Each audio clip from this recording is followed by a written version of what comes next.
নমস্কার বন্ধুরা, আশা করি আপনারা সবাই ভালো আছেন। আজকে আমি আপনাদের জন্য একটি নিরামিষ পটলের দুধ পটল তো এই রেসিপিটি তৈরি করার জন্য আমি হাফ লিটার দুধ ছানা বানিয়ে নিচ্ছি। প্রথমে দেখুন লেবু জল দিয়ে খুব সুন্দর ছানা হয়ে গেছে। দেখুন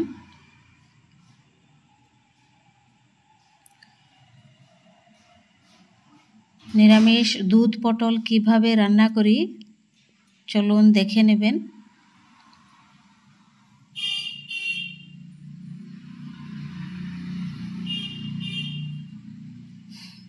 ছানার মধ্যে দিয়ে দিচ্ছি অল্প একটু সাধারণ ময়দা, হাফ চামচেরও কম, 3 ভাগের 1 ভাগ। তার মধ্যে ছানার মধ্যে আর কিচ্ছু দেব না, না হলে যে ছানার বড়াগুলি কত সুন্দর হয়েছে। আরও কিছু অন্য কিছু মিক্স করলে ছানার টেস্টই পাওয়া যাবে না।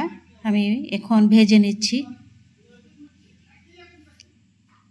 নানান মশলা দিলে কি হয়, ছানার যে টেস্টটা এটা আর পাওয়া যায় না। দেখুন কত সুন্দর ছানার বড়া হয়েছে।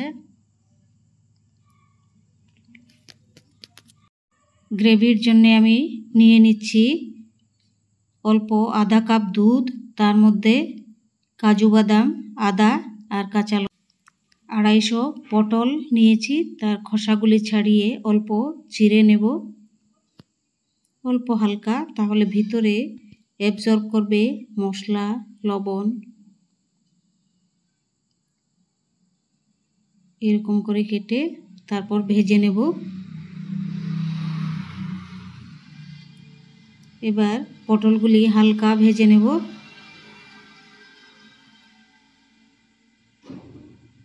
তার মধ্যে কোনো মশলা দেব না এখন, শুধু অল্প একটু লবণ দিয়ে ভেজে নেব। এটির মধ্যে হলুদ দিলে সবুজ কালারটা থাকবে না, তাই হলুদ দিচ্ছি না এখন। অল্প একটু লবণ দিয়ে ভেজে তুলে নেব। ভাজা হয়ে গেছে পটল, এবার তুলে নিচ্ছি।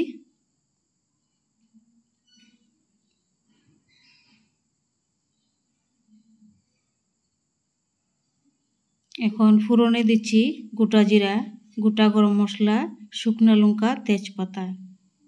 তার মধ্যে দিয়ে দিচ্ছি একটি টমেটো পেস্ট। এখন দিয়ে দিচ্ছি 1 চামচ লবণ, হাফ চামচ লাল লঙ্কা আর হলুদ পাউডার, হাফ চামচ 1 চামচ লবণ।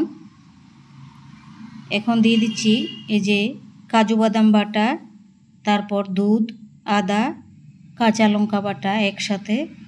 তার মধ্যে অল্প তাল মগজও দিয়েছি 1 চামচ পরিমাণ, আর কাজু বাদাম দিয়েছি 10টি। এটি মশলাগুলি কষানো হয়ে গেছে, এবার আমি ভেজে রাখা পটল দিয়ে দেব।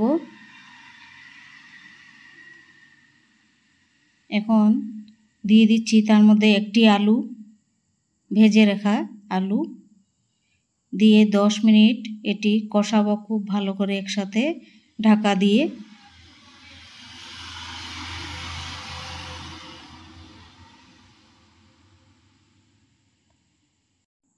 কাজু বাটার বাটিটা ধুয়ে জল দিয়ে দিচ্ছি আমি আধা কাপ।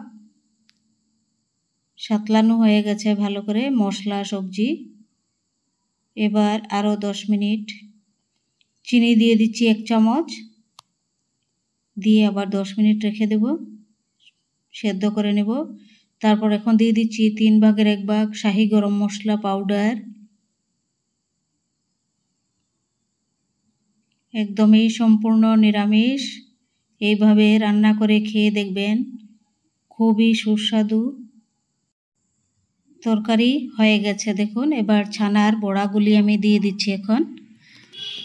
আর ছানার বড়া খুবই সফট হয়েছে, তার মধ্যে আর অন্য কিছু মশলা দেইনি, এর জন্যে খুব সুন্দর সুস্বাদু রেসিপিটি।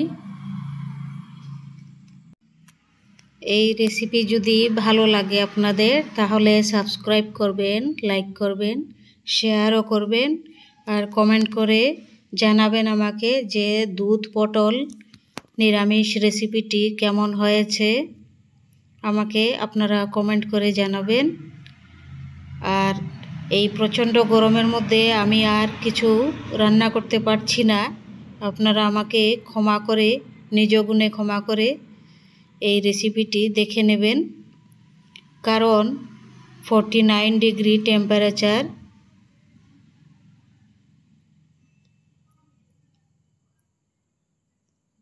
আর বিশেষ কিছু আমি রান্না করতে পারিনি, প্রচণ্ড গরম রান্নাঘরে, সব ঘরেই গরম গরম।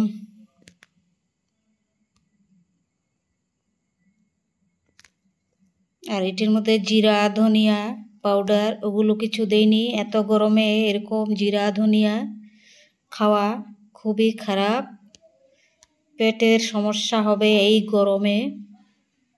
খুব হালকা রান্না